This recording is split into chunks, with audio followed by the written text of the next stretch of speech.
Hello everyone, welcome to the lecture again. In the last class, we look at cable, particularly flexible cable, and we saw that when the load is uniformly distributed along the horizontal line, then the equation of the cable comes out to be the equation of the parabola.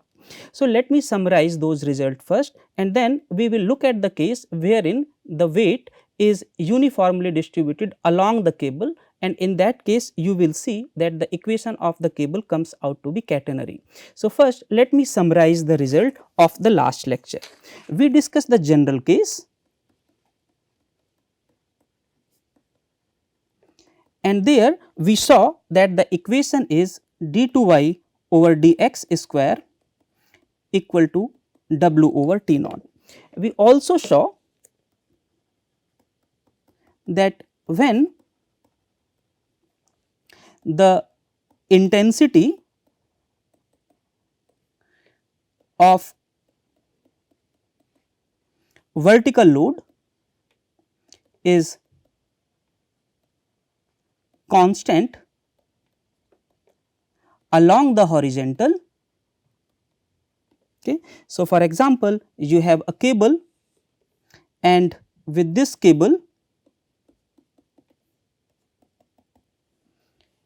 a uniform weight is suspended. So, this was the case, and it has a weight W per unit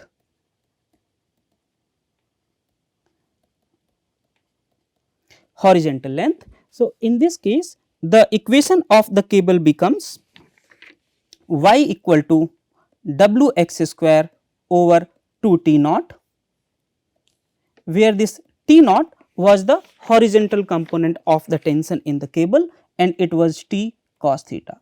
Note that here we fix our axis at the bottom of this cable. So, this was our x axis and this one was the y axis. We also saw that the equation of t becomes w square root x square plus lb square over 2 hb whole square, wherein this point was b, this point was a, this length was la, this length was lb, this height was hb and this height was ha. Okay. Now, this was SB and this was SA. Now, to maximize the tension, so we find out where the tension is maxima. So, it will be maxima when x is equal to LB, that is the maximum x that is possible. So, we saw that T max was W LB square root 1 plus LB over 2 HB whole square. Now, we have also calculated the length of the cable, and for that we find out SB, and SB was 0 to SB ds, and this was square root dx square plus dy square, which can be rewritten as 0 to LB square root 1 plus dy by dx whole square dx, and then we put the value of dy by dx. We got 0 to LB 1 plus wx over t naught square to the power half dx, and then to find out this integral we use the Taylor expansion, and when we did the Taylor expansion then we got SB equal to LB 1 plus 2 by 3 HB over LB whole square minus 2 by 5 HB over LB to the power 4 plus dot dot dot. Note that we can use the Taylor expansion only if this quantity is less than 1, that is my Wx over T naught whole square should be less than 1. Now, the maximum value of x can be La, so therefore it will be W La. Now, T naught I can find out from here at the boundary. So, my T naught will be W La square over 2 Ha. Okay. So, I put y equal to h a and x equal to L a. So, let us put this T naught over here. So, we get W L a square into 2 h a. This should be less than 1 and of course, there is a square. So, W will get cancelled, L a will get cancelled with the square and we get 2 h a over L a whole square should be less than 1. Okay. This implies that h a over L a square should be less than 1/4 or h a over L a should be less than half. So, only if this condition is satisfied, then we can use this formula to find out the length of the cable. Now, let us discuss the second case where the loading is uniformly distributed along the length of the cable. So, this is case second. Here the loading is uniformly distributed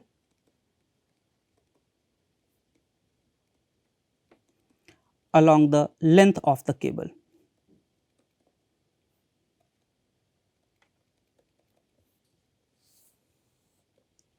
For example, you can think of a cable which is hanging under the action of its own weight.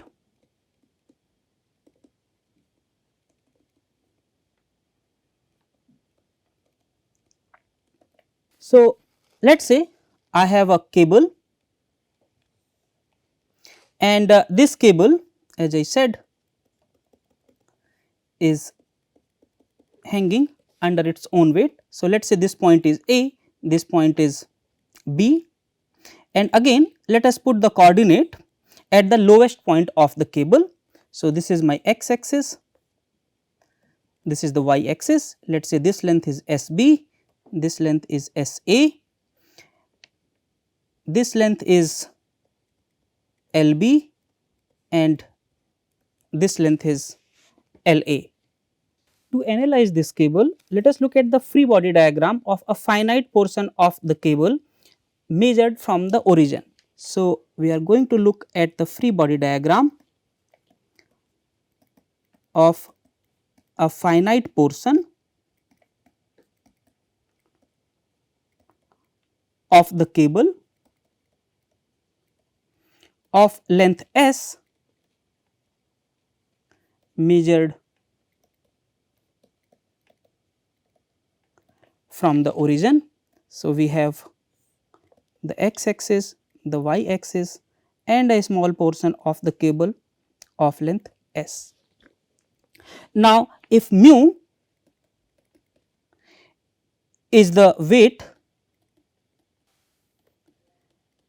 per unit length of the cable, then its weight will be mu S and it will act at the center. Now, to start this, recall the general equation of the cable and it was d2y over dx square equal to w over t naught. This was our starting point. Now, in the previous case we said, well, let us say the length in the horizontal direction is x. In that case, the total load was R equal to Wx, where this W was weight or the load per unit horizontal axis. So, this was the weight per unit horizontal length. So, the only difference will be, earlier it was Wx, now it is mu s, and since mu and W are constant, we can write down W dx equal to mu ds or W equal to mu ds over dx. Let us put it in the above equation and analyze the equation. So, we have d2y over dx square equal to mu over t naught ds over dx, wherein we have put W equal to mu ds over t naught. Now this ds is of course dx square plus dy square root. Therefore, ds over dx will be square root 1 plus dy over dx square. Therefore, I can write down d2y over dx square equal to mu over t naught. So, I just put the value of ds over dx from here. So, it will be square root 1 plus dy over dx whole square. Let us call this equation as equation number 2 and this equation as equation number 1. Now, this is a differential equation in x and y, and we can solve this equation if we substitute dy by dx equal to some p. Okay. So, to solve this equation, let us substitute p equal to dy by dx. Therefore, dp by dx will be d2y over dx square. And let us put it above. So, we have dp by dx equal to mu over t naught square root 1 plus p square. Now, we can solve this equation using variable separable method. So, we have dp over square root 1 plus p square equal to mu over t naught dx. Now, this is a standard integral 1 over 1 plus p square root dp equal to ln p plus square root 1 plus p square. Therefore, this can be written as ln p plus square root 1 plus p square equal to mu over t naught x plus some constant integral c. Now, to determine c, let us look at the boundary condition. So, you can see here at x equal to 0, my dy by dx or the slope is also 0 and dy by dx is p, therefore, p will be 0. Let us use that to find out c. So, at x equal to 0, we have p which is nothing but dy by dx, that will be 0. Now, we have this equation ln p plus square root 1 plus p square. So, we have ln p is 0 plus square root 1 plus 0 equal to, we have mu by t naught and then x is 0 plus c. So, ln 1 is nothing but 0 equal to 0 plus c, therefore, c will be 0. So, therefore, the equation becomes ln p plus square root 1 plus p square equal to mu over t naught x. Now, this equation I can rewrite as p plus square root 1 plus p square equal to e to the power mu over t naught x. Now, remember my p was dy by dx, therefore, let us change the variable again.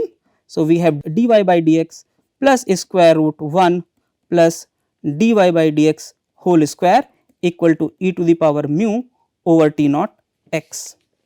Let us call this equation number A. Now, in this equation, let us replace x by minus x.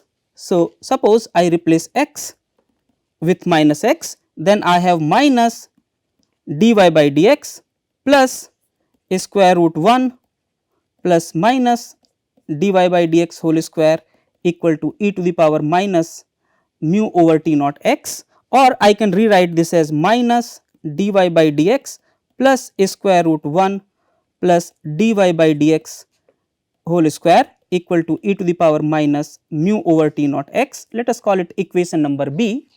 Now, to find out dy by dx, let us do a minus b. So, we have 2 dy by dx equal to e to the power mu over t naught x minus e to the power minus mu over t naught x, or I can write down dy by dx as e to the power mu over t naught x minus e to the power mu over t naught x divided by 2. Okay. Now, this is in the form of e to the power x minus e to the power minus x divided by 2, and this function is called the sine hyperbolic function. So, this is nothing but sine hyperbolic x. Similarly, we can have the function e to the power x plus e to the power minus x divided by 2, and this is the definition of cos hyperbolic x. Now, you can check by yourself that if you do d by dx of sine hyperbolic x, then you get cos hyperbolic x, this you can take as a homework, and if you do dy by dx cos hyperbolic x, then you get sine hyperbolic x. Okay. So, I can write down this equation as dy by dx equal to sine hyperbolic mu over t naught x. Now, to find out y, because we are interested in finding out the equation of the cable, I can again integrate this. So, we have y equal to t naught over mu cos hyperbolic mu x over t naught plus c, where again c is the constant of the integral.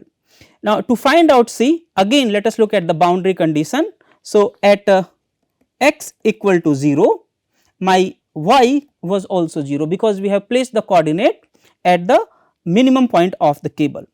So, we have y equal to 0 equal to t naught over mu cos hyperbolic x is 0 plus c.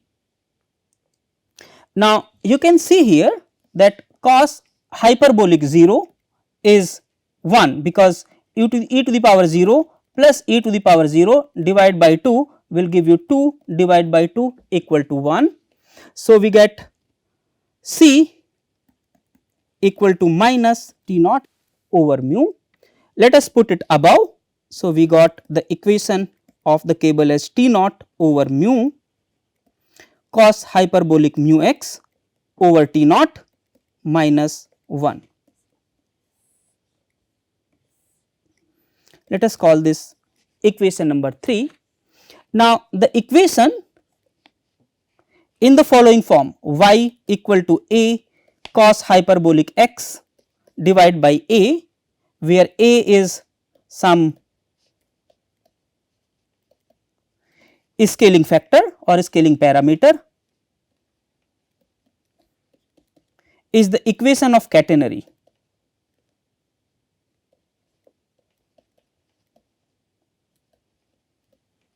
So, here you can see that this equation is in the form of the catenary,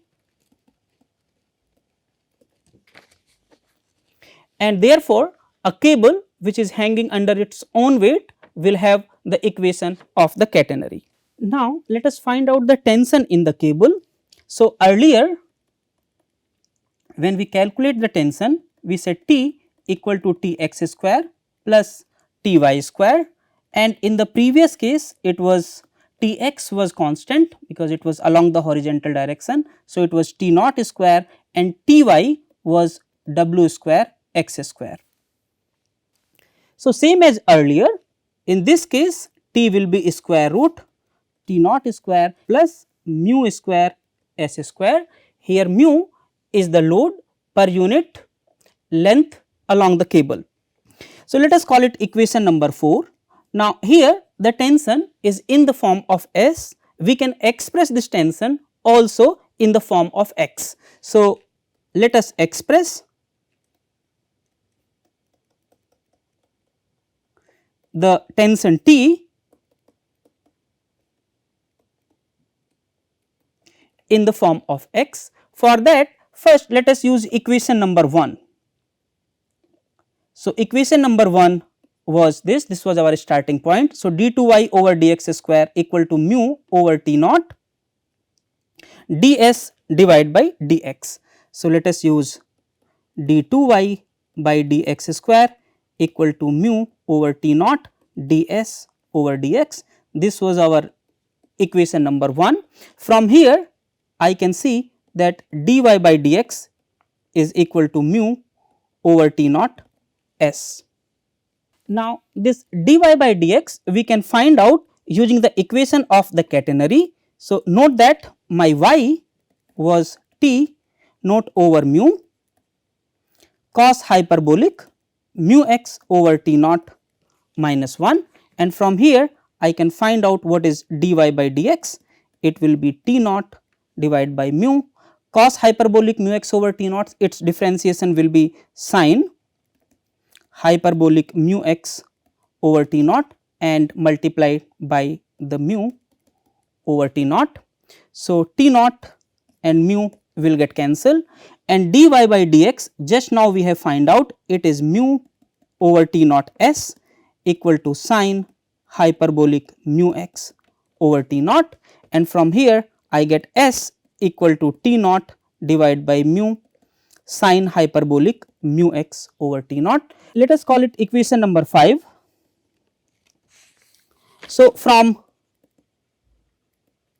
equation number 4 and 5 we can write down T equal to square root T square plus mu square, and S square we can put from 5, it will be T naught square over mu square sin hyperbolic square mu x over T naught.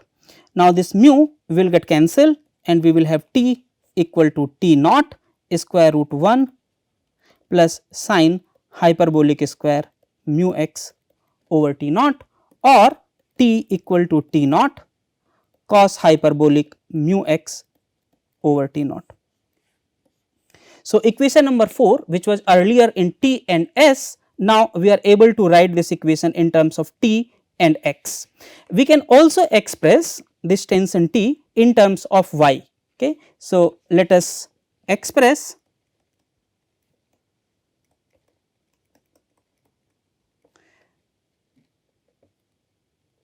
T in terms of Y. For that I have to use equation number 3. We had y equal to T over mu cos hyperbolic mu x over T naught minus 1. So, let us write this down, y equal to T naught over mu cos hyperbolic mu x over T naught minus 1.